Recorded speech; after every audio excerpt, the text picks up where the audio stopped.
அனைவருக்கும் வணக்கம். முதல் மரியாதை திரைப்படத்தில் அச்சுதமங்கலம் வீராசாமி அப்படிங்கிற நடிகர் படம் முழுக்க ஒரு கேள்வியை கேட்டுக்கிட்டே இருப்பார். எனக்கு ஒரு உண்மை தெரிஞ்சாகணும் சாமி அப்படிங்கிறது தான் அந்த டயலாக். படம் முழுக்க அது வரும். இப்போ சமீபத்தில் அலகாபாத் உயர்நீதிமன்றத்தினுடைய ஒரு தீர்ப்பை பார்த்த உடனே எனக்கும் அந்த கேள்வியை கேட்கணும்னு தோணுது. எனக்கு ஒரு உண்மை தெரிஞ்சாகணும் சாமி, இது நீதிமன்றமா, தீர்ப்பு சொன்னவர் நீதிபதியா, தீர்ப்பு சட்டத்தின் அடிப்படையில் அமைந்ததா, இல்லை கட்ட பஞ்சாயத்தில் நாட்டாமை உட்கார்ந்து தீர்ப்பு சொல்கிற மாதிரியான தீர்ப்பா இது அப்படிங்கிற உண்மை நமக்கு தெரிஞ்சாகணும். ஏன்னா பல குற்றங்களுக்கு நீதிமன்றம் தான் தீர்ப்பு கொடுக்கும் அப்படிங்கிற நம்பிக்கையினுடைய மிச்ச சொச்சம் இன்னும் இந்திய நாட்டு மக்களுக்கு இருக்கிறது. ஆனால் யுவர் ஆனர் என்ன பண்ணார்? ஆனரே இல்லாமல் ஒரு தீர்ப்புங்கிறது கொடுக்கப்பட்டிருக்கு. ஒரு ரேப் அக்யூஸ்டுக்கு பெயில் கொடுக்குறாரு. நான் இந்த பெயில் பிரச்சனைக்குள்ளே போகலை, அது தனி. ஆனால் இந்த பெயில் கொடுக்கும்போது ஒரு நிபந்தனை விதிக்கிறாரு. அது என்ன? பெயில் கிடச்சி அந்த பையன் வெளியில் போன உடனே 3 மாத காலத்தில் யாரை ரேப் பண்ணதாக குற்றச்சாட்டு இருக்கோ அந்த பெண்ணை திருமணம் செய்து கொள்ள வேண்டும் அப்படிங்கிறது பெயிலுக்கான கண்டிஷன்.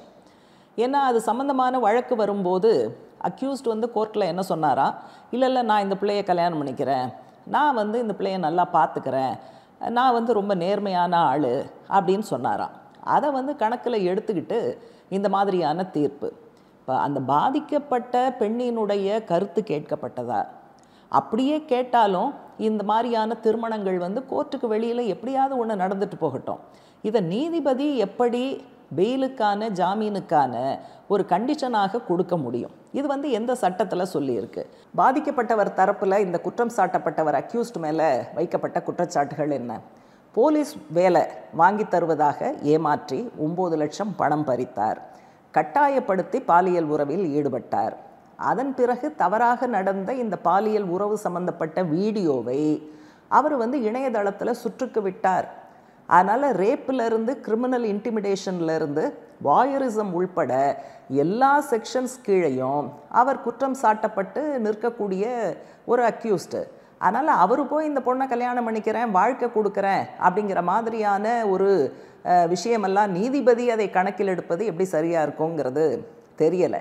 இன்னொன்று, இந்த சில சமயங்களில் காதலித்து திருமணம் செய்து கொள்வதாக வாக்குறுதி கொடுத்து உறவு கொள்வது அப்படிங்கிறது நடக்கும், பின்னால் கல்யாணம் பண்ண மாட்டாங்க.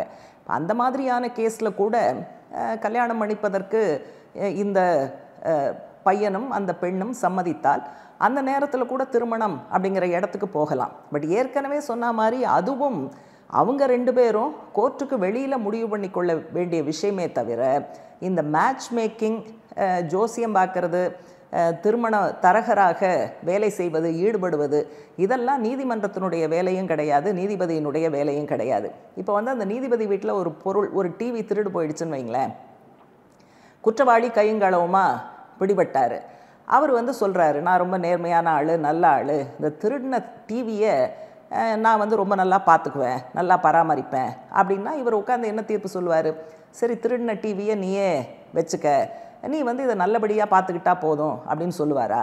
அப்போது உயிரற்ற உணர்வற்ற ஒரு ஜடப்பொருளுக்கே வேறு மாதிரியாக நீங்கள் தீர்ப்பு எழுதும்போது உயிரோடும் உணர்வுகளோடும் இருந்து பாதிக்கப்பட்ட பழிவாங்கப்பட்ட ஒரு பெண்ணினுடைய வார்த்தைகளை கூட கேட்காமல், கன்சல்டேஷன் கூட இல்லாமல் தான் அடித்த மூப்பாக இப்படி ஒரு தீர்ப்பு வருவதுங்கிறது உத்தரப்பிரதேசம் மாதிரியான மாநிலத்தில் பாஜக சங் பரிவாரத்தினுடைய அந்த கடைந்தெடுத்த பிற்போக்கு ஆணாதிக்க வலதுசாரி கருத்தியல் எந்த அளவுக்கு நீதித்துறையினுடைய சிந்தனைகளிலும் ஊடுருவி நிற்கிறது என்பதை வெளிச்சம் போட்டு காட்டுகிறது. அல்லது மனுஸ்மிருதி அடிப்படையில் தான் நீங்கள் தீர்ப்பு வழங்குவீங்கன்னா நீங்கள் இந்துத்துவ ராஷ்டிரம் வர்ற வரைக்கும் வெயிட் பண்ணுங்கள்.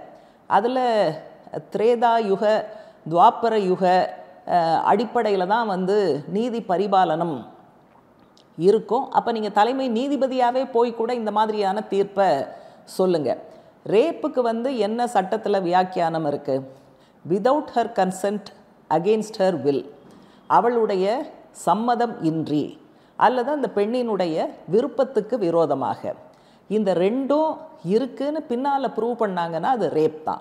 ஆனால் பெயில் கொடுக்கும்போதே நீங்கள் வந்து கல்யாணம் பண்ணிக்கணும் அப்படிங்கிற கட்ட பஞ்சாயத்து உத்தரவையும் சேர்த்து போட்டால் அந்த பெண்ணினுடைய வாழ்க்கை என்னாகுங்கிற ஒரு மிகப்பெரிய கேள்வி இருக்குது. அப்போ நீங்கள் பாதிக்கப்பட்ட பெண்ணை ஒரு மனிதராகவே நினைக்கல, அந்த பெண்ணினுடைய நீங்கள் சட்டத்தை தான் கணக்கில் எடுக்கலை, பாதிக்கப்பட்ட பெண்ணினுடைய உணர்வுகளையும் கணக்கில் எடுக்கலை.